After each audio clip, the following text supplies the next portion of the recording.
I still can't believe that the NBA forced the Sixers to play this game with 7 active players due to COVID-19. However, if you didn't already know, now you know. Tyrese Maxey is a dog.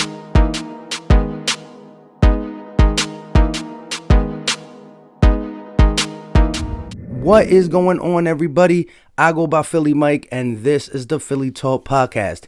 If you are new to the channel and love talking Philly sports every single day, we'll go right ahead and hit that subscribe button. And if you haven't done it already, make sure you turn on post notifications so you know when I go live or drop some content. We will be doing live play-by-plays on this channel. Sorry I missed today. Had a lot going on and got home late, but we will continue that on Monday's game.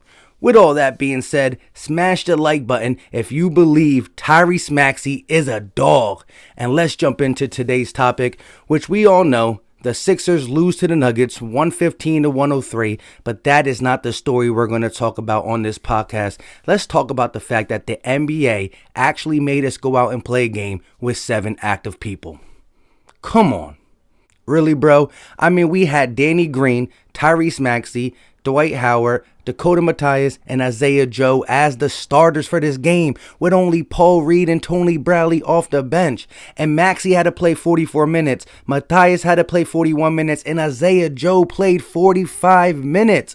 You can't do these to these young guys. Luckily, they're young and they can play this long type of game, but we knew from the jump we were going to lose this game. The NBA did us dirty. It is what it is. But we're not going to talk about the actual game 115-103. It's not really important, but what is important and what concerns me is what's going to happen next, because we do play a game on Monday and we have a handful of games within the next 2-week period. So if the test comes back for these 8 inactive players and there's more positives, what is going to happen? Are we going to have to play these 7-man rotations? Are we going to lose the games? Are we going to keep dropping in the standings due to COVID-19? What is going to happen? And hopefully there's no domino effect throughout the league where something goes really bad, more people start getting it, and we have to postpone the season, cancel the season. I don't want to see nothing like last year. I understand these guys need to be healthy and stuff like that, but hopefully we can nip it in the bud. But let's get back into this game. Like I said, they played heavy minutes, only one starter available, which was Danny Green, but Tyrese Maxey is a dog. 44 minutes, 18 of 33, 7 rebounds, 6 assists, and 39 points. He just commands the offense. I love what he does off the pick and roll. I like that he's not being afraid to shoot the ball. Coming out of college, only 29% 3-point shooter, but he continues to shoot them right around 40-something% in this game. He's not afraid of the 3, and I think he's not afraid of anything on the court. He comes off screens hard, got the nice floater, goes to the hole. He's strong. He's really strong attacking the rim, and there's no doubt in his mind. He came into this game like, okay, we're going to play with the backups, but I'm going to show that I'm the alpha. I'm going to show that I can compete in the NBA amongst the guys like Jokic, Jamal Murray, all these guys. I'm not afraid of none of these guys. Get out of my way. I'm about to drop 39 points.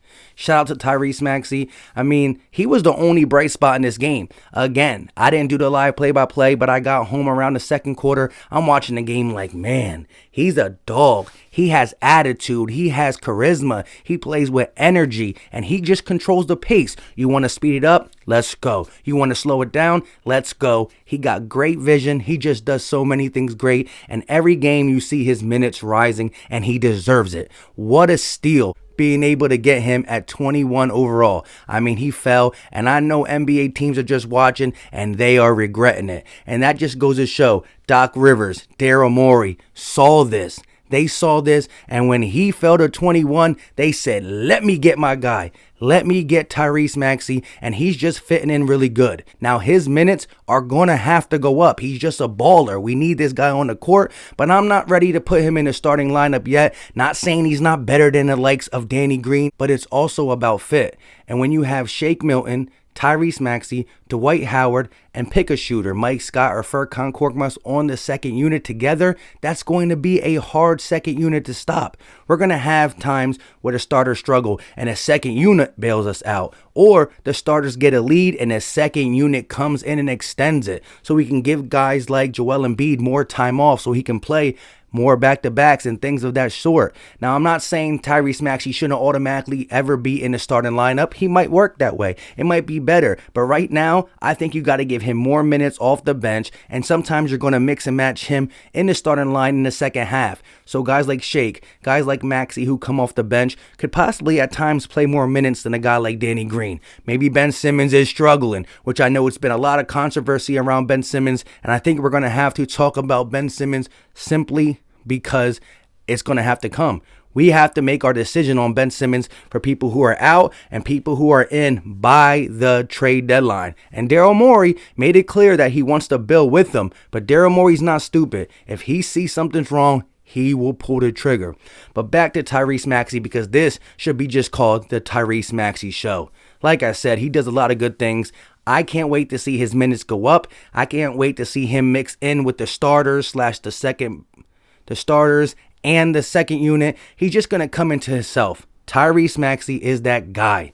And I'm glad we took him at 21. He can do a lot of things well. And his defense is no slouch as well. But again, this is a game that the NBA should have postponed. There was no reason for us to play, but at the end of the day, I'm actually glad we played. I will take a loss in the standings to get this type of confidence builder for our guy, Tyrese Maxey. You just saw it. Like I said, the mentality to shoot 30 shots as a rookie. He's only 19 years old, and he dropped 39 points against a pretty good team in the West. It's as simple as that. You have to understand that this loss was because of the NBA hates us. Just let's call it how it is. But it was a great confident builder for Tyrese Maxey. Now, a guy like Isaiah Joe, before we end this, let's talk about him a little bit. Came into league supposed to be our volume 3-point shooter. He shot great in the first half. Three 3-pointers made, and then in the second half, he couldn't buy a bucket at all. I mean, he was asking Tyrese Maxey, can I borrow a bucket? He couldn't get one. He shot 3 of 11 from the 3-point line and 4 of 18 overall. He couldn't buy a bucket, but I like what I saw from Paul Reed, and Isaiah Joe has a long way to go before we start giving him any reliable minutes, but Tyrese Maxey, let me say it one more time, and let me give this guy just a standing ovation, even though I'm sitting down. I'm going to call it a sit-down/stand-up ovation. I'm standing in my heart. You know what I mean? With all that being said, let me know all your thoughts in the comment section when it comes to this game, Tyrese Maxey, what's going to happen in the next couple games, and last but not least, the fact that the NBA hates us. Let me know all your thoughts in the comment section. I go by Philly Mike, and this is the Philly Talk Podcast. Until next time, you guys know what time it is. We out.